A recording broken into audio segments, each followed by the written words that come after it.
Olá, boa tarde. Muitos brasileiros estão em busca da cidadania italiana. Aqui no Brasil também há uma grande procura de estrangeiros por cidadania brasileira. Em 3 anos, o número de pedidos aqui no nosso país cresceu 136%. Eu sou Rafaela Vivas e as questões jurídicas que envolvem o assunto é um dos destaques do dia. Vamos aos demais.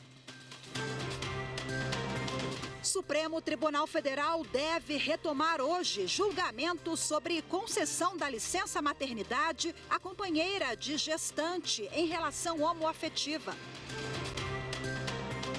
Tribunal Superior Eleitoral desaprova contas do PROS de 2018 e determina a devolução de R$ 2.900.000.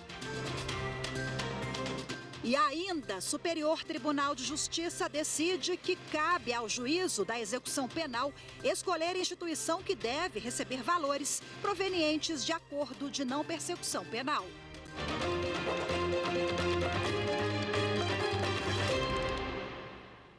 A Procuradoria-Geral da República se manifestou contrária ao pedido para que o ministro Alexandre de Moraes, do Supremo Tribunal Federal, seja declarado impedido na investigação sobre os atos antidemocráticos de 8 de janeiro. Quem tem os detalhes desse parecer do Ministério Público é a repórter Evne Araújo. Olá, Evne, muito boa tarde para você. Oi, Rafaela, boa tarde. A manifestação foi em recurso apresentado pela defesa do ex-presidente Jair Bolsonaro. Os advogados dele argumentaram que o ministro Alexandre de Moraes não poderia atuar nas investigações porque seria uma das vítimas dos atos antidemocráticos do dia 8 de janeiro. No mês passado, o presidente do STF, ministro Luiz Roberto Barroso, negou o pedido da defesa.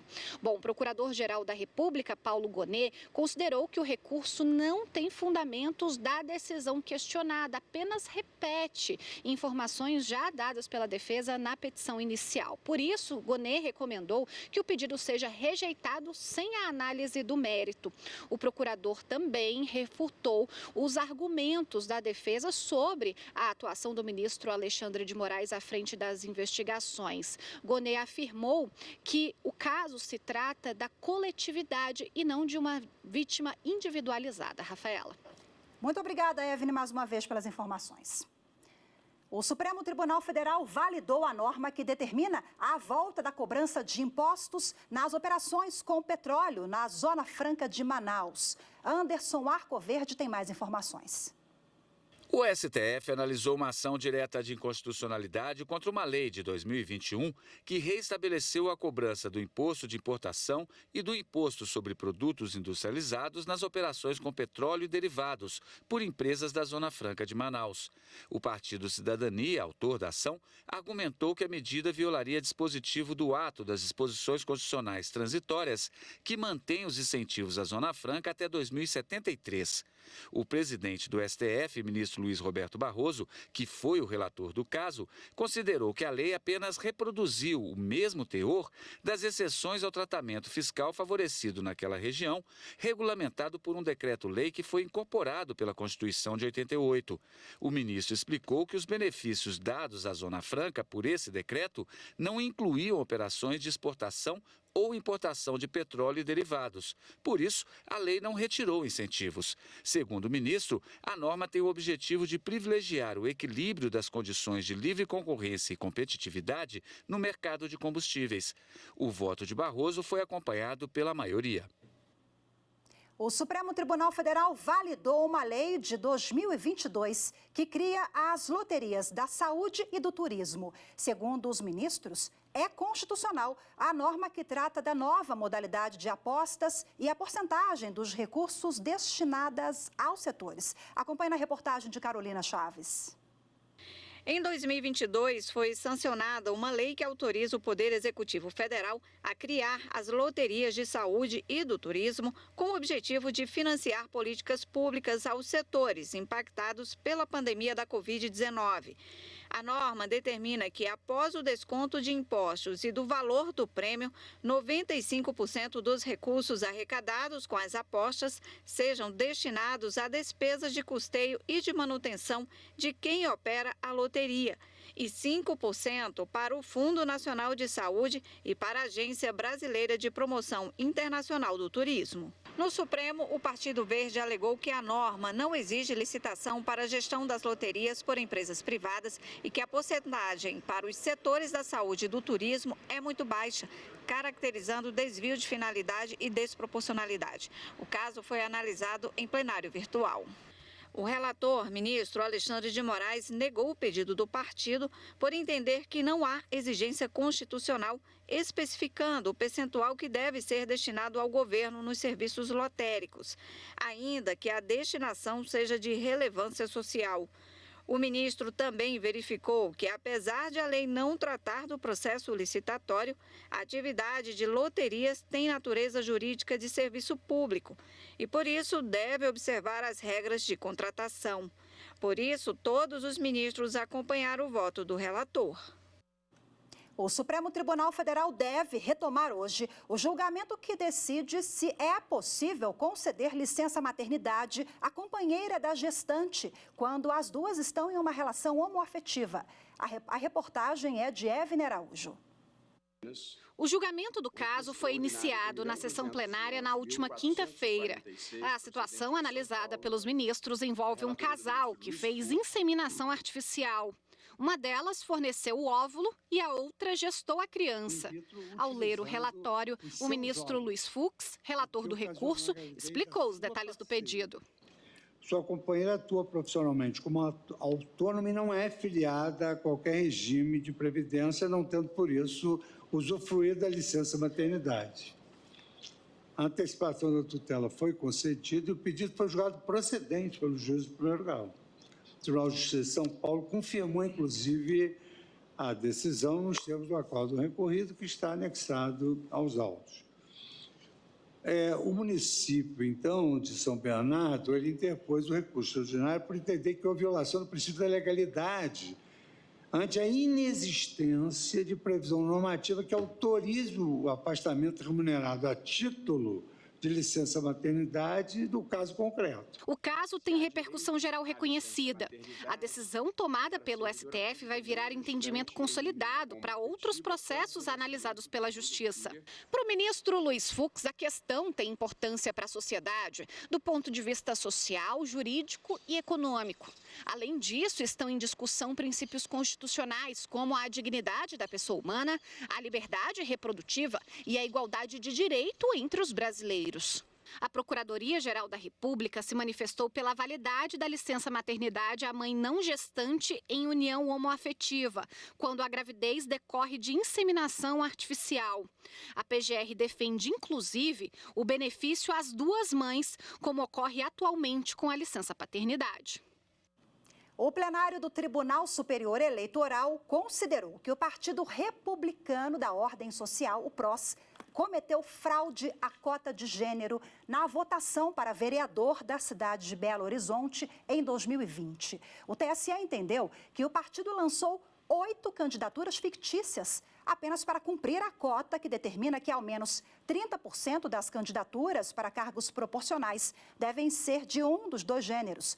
O relator do caso foi o ministro Floriano de Azevedo Marques. Nem no início da campanha, nem logo depois de recebidas e registradas as candidaturas, há qualquer demonstração de um ato efetivo de campanha.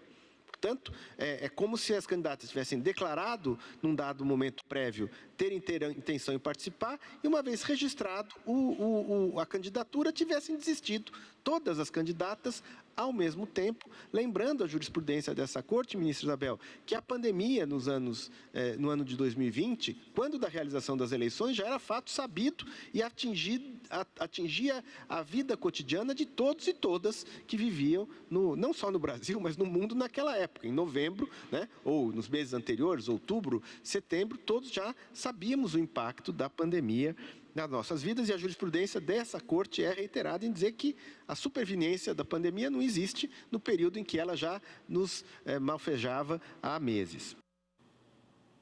Bom, e também nessa decisão que envolve o cargo de vereador, em 2020, lá em Belo Horizonte, o TSE também anulou os votos recebidos pela legenda, o PROS. O demonstrativo de regularidade de atos partidários foi cassado, bem como os diplomas e registros a ele vinculados. E será necessário o recálculo dos quocientes eleitoral e partidário.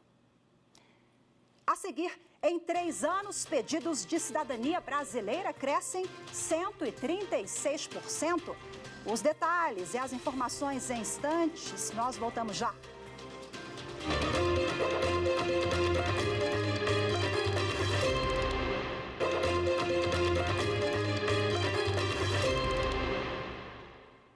O número de pedidos de cidadania italiana por brasileiros tem sobrecarregado a justiça na Itália. E a maioria dos brasileiros tem feito por via judicial, que é 5 vezes mais rápido do que o procedimento que é feito pelos consulados. Acompanhe na reportagem de Carolina Chaves. Douglas é brasileiro, mas faz parte da 5ª geração de italianos. Ele pediu a dupla cidadania e fez o processo via judicial e não pelo consulado, porque o prazo é mais rápido. Mas, para isso, precisou reunir documentos no Brasil e na Itália. Tive que começar desde com os meus certidões de nascimento dos meus pais, casamento, dos meus avós, e aí fui descobrindo. Foi muito legal, foi um processo de descoberta aí das minhas raízes, tentar entender de onde veio. Então, a gente foi descobrindo, por exemplo, que o meu tetravô, que veio de lá, o pai dele tinha casado 2 vezes, então, porque ele tinha ficado viúvo, então foi toda uma descoberta que a gente teve que fazer buscando documento, desde as paróquias aqui do Brasil, então a gente conseguiu, por exemplo, na paróquia de Caxias do Sul, até uma paróquia lá na cidade onde eles moravam na Itália, uma cidade bem pequenininha, que hoje se chama Castelminho, na época chamava Brusaporco. Douglas teve a ajuda de uma empresa que faz desde a consulta de descendência até o processo judicial de cidadania italiana. Rafael e Rodrigo, sócios da empresa, perceberam que a demanda pelo reconhecimento de cidadania europeia cresceu e havia muita burocracia. Por isso, desenvolveram uma plataforma que reduziu o processo de 12 anos para até 2 anos. Emitir toda essa documentação em vários cartórios, corrigir essa documentação, então tem que fazer essa análise muito clínica, aí isso a gente usa tecnologia, IA, para nos ajudar nesse processo. Depois disso, fazer a tradução juramentada, fazer o apostilamento de AIA, para esse documento ser válido na Itália. E se você for fazer aqui no Brasil, por exemplo, no Consulado de São Paulo, por exemplo, demora em média 12 anos o processo. Então, aceitando uma fila, vai demorar 12 anos até você ter a cidadania. Aqui em Brasília, sei lá, 8, 9 anos. Então, é um processo muito, muito longo. Aí, o que a gente faz? A gente meio que corta esse caminho. Por ser mais rápido, os pedidos de cidadania italiana têm sobrecarregado os tribunais e o setor de registros de cidades no norte do país. Segundo a Embaixada da Itália, há cerca de 32 milhões de descendentes de italianos no Brasil. E em apenas 4 cidades na Itália foram realizados 12 mil pedidos por via judicial no ano passado. Depois que a solicitação é apresentada à Justiça Italiana, o tribunal emite uma ordem à cidade de origem do antepassado, para que seja reconhecida a cidadania do descendente e sejam produzidos registros retroativos, como os de nascimento e casamento. Esses atestados são o ponto de partida para a solicitação do passaporte italiano. E a quantidade de pedidos de cidadania brasileira também aumentou. De acordo com o Ministério da Justiça e Segurança Pública, entre 2020 e 2023, o número saltou de 4.400 para 10.400 pedidos, o que equivale a 136%. Bom, para falar mais sobre esse crescimento, o que pode, o que não pode, quais são as regulamentações e as leis que envolvem o tema, eu recebo aqui no estúdio a advogada que é especialista em Direito Internacional e Imigração, Ana Paula Dias Marques. Seja muito bem-vinda. Boa tarde para a senhora. Boa tarde. Bom, vamos começar explicando qual é a diferença entre naturalização.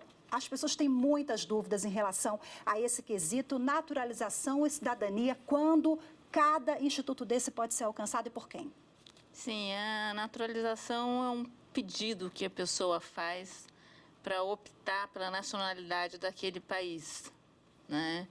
E a cidadania, ela já trata de questões já de voto, de eleição, E, na verdade, que a pessoa que tem a cidadania daquele país, que tem a nacionalidade daquele país, pode exercer o direito de ter. E, então, para ter a nacionalidade daquele país, ela tem que ter alguns requisitos. Ela tem que ter 4 anos de residência. Então, ela já tem que ter o pedido permanente. Se ela tiver um visto temporário, ela não pode pedir a naturalização. Não pode votar, por exemplo, aqui no Brasil. E não pode pedir a naturalização. Então, a naturalização ordinária, ela tem que ter 4 anos de residência, falar a língua portuguesa, não pode ter antecedentes criminais então, para poder requerer a naturalização brasileira. A senhora já elencou aí um tipo, né, de naturalização, a naturalização ordinária. Temos outros tipos também. Quais? Temos. A naturalização ainda ordinária, esse pedido pode ser reduzido para 1 ano se ela for casada com cidadão brasileiro, tiver filho brasileiro. E são fatores que diminuem o tempo para ela poder se naturalizar. A naturalização extraordinária, ela tem que ter 15 anos de visto permanente. Dá um exemplo para a gente compreender. Que tipo é esse? Ela tem que ter o RNE dela, que a Polícia Federal emitiu, de 15 anos. É a pessoa que vem para trabalhar, que vem... Que ela tem que ter o visto permanente. Por exemplo, ela tem que ter 15 anos se ela se casou com uma brasileira, ficou aqui 15 anos com o RNE emitido, 15 anos de permanência. Tá? O visto de trabalho é um visto, dependendo do visto que ela emite, é um visto temporário, não é um RNE permanente. Então, ela não vai poder fazer a naturalização. Quem quer alcançar a cidadania brasileira, quais são os documentos, quem procurar, o que fazer? Então, os documentos são uma lista grande de documentos, né? É uma lista grande de documentos que ela vai precisar procurar. Eu até sugiro que ela procure um advogado para verificar melhor a lista de documentos, mas eu vou falar alguns. Ela vai precisar demonstrar que não tem antecedentes criminais. Isso da Justiça Federal e da Justiça Estadual. Não adianta ser só da polícia. Vai provar que tem residência. Não precisa ser própria, pode ser locada.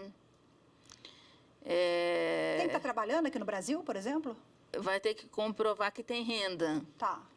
Então, se ela tiver uma empresa, ela vai comprovar que tem a empresa, que tem rendimentos da empresa. Se tiver um contrato de trabalho, ela vai mostrar que tem um contrato de trabalho. A lista toda com a documentação pode ser... onde que a pessoa procura? É no site do Ministério da Justiça e Segurança Pública, doutora? No site do Ministério da Justiça e Segurança Pública. Ela também tem que falar a língua portuguesa. Isso, fazer um exame do CELPE-BRAS. O CELPE-BRAS é um órgão vinculado ao Ministério da Justiça, onde ela vai fazer uma prova e ser aprovado nessa prova para poder passar e utilizar isso no processo de naturalização. Doutora, nós falamos que houve um aumento expressivo, 136%, né, de pessoas que querem morar aqui no Brasil e querem constituir família, enfim, ficar no país. Nos últimos 3 anos, estamos falando de 2020 a 2023. A senhora atribui ao Brasil ser muito acolhedor? Rapidinho para a gente finalizar. É um país sem guerra, um país acolhedor. Ultimamente, os investimentos aqui no Brasil têm dado um resultado positivo Tudo isso atrai, né? Tudo isso atrai. Maravilha, doutora Ana, muito obrigada mais uma vez pela sua participação, viu? Boa tarde para a senhora, até a próxima. Tá bom, obrigada. A seguir, Superior Tribunal de Justiça decide que cabe ao juízo da execução penal escolher a instituição que deve receber valores provenientes de acordo de não persecução penal. Os detalhes em instantes, volto já.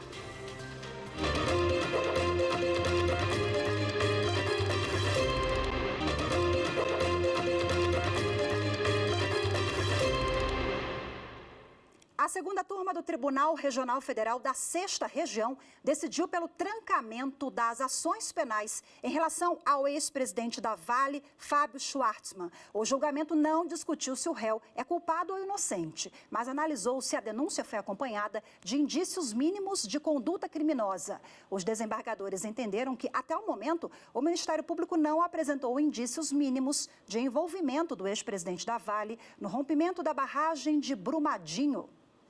Os desembargadores também foram unânimes em ressalvar que o Ministério Público poderá oferecer nova denúncia ao ex-presidente da Vale, baseadas em novas provas, que até o momento não constam nos autos. Cabe destacar que essa decisão, ela não se estende aos demais réus das ações penais, cujo trâmite segue normalmente na Justiça Federal de primeiro grau. Outros 15 réus permanecem respondendo à acusação de crimes de homicídio qualificado e de crimes ambientais envolvendo Brumadinho, esse desastre em Minas Gerais.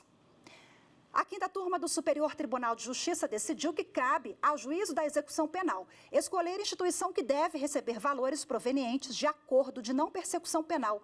A reportagem é de Jéssica Castro. Os ministros do colegiado definiram que é competência do juízo da execução penal e não do Ministério Público a escolha da instituição que deve receber valores definidos em acordo de não persecução penal, o ANPP. O entendimento foi estabelecido pela quinta turma ao negar recurso do Ministério Público de Minas Gerais, que pretendia decidir sobre a instituição beneficiária dos recursos. Como o Ministério Público é o responsável por fazer a proposta do ANPP, o recorrente argumentou que ele também deveria escolher para qual instituição seria doado o dinheiro, competência que estaria estabelecida expressamente em legislação estadual de Minas. O relator do recurso no STJ, ministro Ribeiro Dantas, explicou que compete ao juízo da execução penal definir qual instituição receberá a prestação pecuniária estabelecida no acordo, segundo o Código de Processo Penal.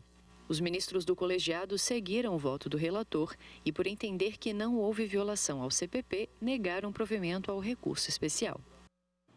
Em Rondônia, o Tribunal de Justiça do Estado realizou mais um Justiça pela Paz em Casa. O evento foi marcado por atividades de conscientização e fortalecimento da rede de enfrentamento à violência doméstica. 5 comarcas do interior do estado receberam uma programação especial.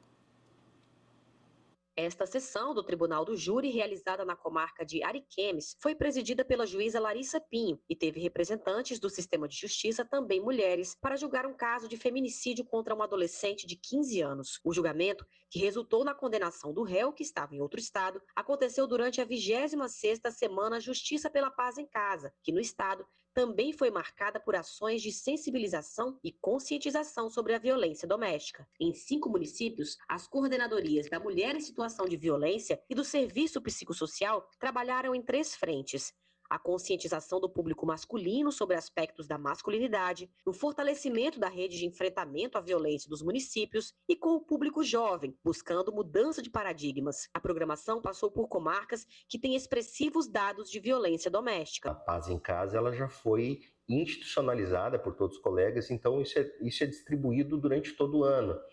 Então, assim, eu acho que não existe um represamento grande de audiências, enfim, de sentença, justamente porque isso foi institucionalizado como política jurisdicional aqui no Tribunal de Justiça. A impressão que temos é de que sim, vem havendo um crescimento desses dados. Apenas para se ter uma ideia, nesta próxima reunião, que é a primeira reunião do Tribunal do Júri, da comarca de Jaru deste ano, nós temos 6 processos pautados para serem julgados pelo Conselho de Sentença, sendo que desses 6, pelo menos dois, são de possíveis feminicídios. Em Ji-Paraná, na região central do estado, a juíza Miriam Souza palestrou em cerimônia de abertura, destacando para servidores e magistrados da comarca aspectos históricos envolvendo as conquistas femininas e avanços na legislação que busca a proteção da mulher. A magistrada também falou aos alunos do Instituto Federal de Rondônia de Ji-Paraná sobre a violência doméstica, esclarecendo sobre leis que buscam a proteção, como a Lei Maria da Penha. Em seguida, as comarcas de Ouro Preto do Oeste, Jaru e Buritis receberam as atividades. A última comarca visitada foi a de Ariquemes, que encerrou a programação com palestras do desembargador Álvaro Calix Ferro, coordenador de mulheres em situação de violência doméstica do TJRO e que foi eleito para presidir o Colégio de Coordenadores da Mulher em situação de violência doméstica e familiar, o COSEVID. O balanço é sempre muito positivo, porque é um tempo não só em que há um esforço concentrado no andamento dos processos, mas se volta a falar, se fala com maior ênfase nessa problemática da violência contra a mulher. Nas escolas, alunos do ensino médio puderam esclarecer dúvidas sobre questões legais envolvendo a violência doméstica. Eu acho importante mesmo divulgar, ter essa divulgação. A gente precisa entender que isso é importante para a nossa sociedade. Maravilha, hoje a gente fica por aqui, muito obrigada pela sua companhia. Uma ótima tarde, temos um encontro marcado amanhã. Eu te espero, até lá. Tchau, tchau.